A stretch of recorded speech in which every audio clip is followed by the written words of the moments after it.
IDEX est une société de services d'efficacité énergétique. Nous sommes 3600 personnes présentes sur tout le territoire français, France, métropole et outre-mer. La première composante sont les services d'efficacité énergétique, où on retrouve toute la gamme du contrat de performance énergétique jusqu'au multitechnique, voire le facility management.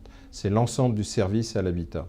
La deuxième composante, ce sont les infrastructures de services énergétiques, où là on retrouve l'ensemble de la gamme de mobilisation des énergies qui sont les énergies locales renouvelables. On peut parler de méthanisation, d'usines de valorisation énergétique, mais aussi de géothermie et de biomasse. C'est là où on trouve la montée en puissance des réseaux de chaleur et des réseaux de froid.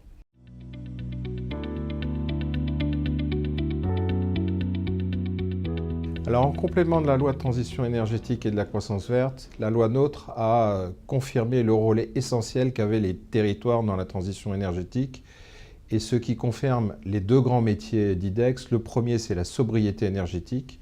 Je rappelle l'horizon d'économie qui est de 30 millions de tonnes à échéance 2030, et également la multiplication par 5 des énergies renouvelables mobilisées par les réseaux de chaleur, également à horizon 2030.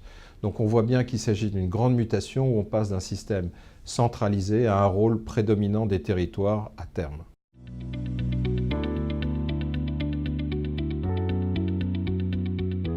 Les complémentarités entre réseaux de chaleur et électricité, elles sont multiples et je crois qu'elles iront croissant parce que nous vivons un monde de convergence des énergies.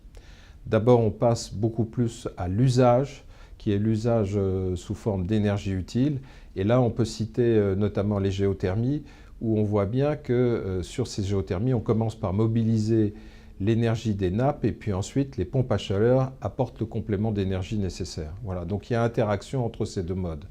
On peut aussi citer l'exemple du stockage d'énergie dans les réseaux, soit sous forme de chaleur pendant les pointes, soit pendant les périodes de basse électricité dans les réseaux de froid où on va fabriquer de la glace qui ensuite sera remobilisée sous forme de froid pendant les périodes de pointe électrique.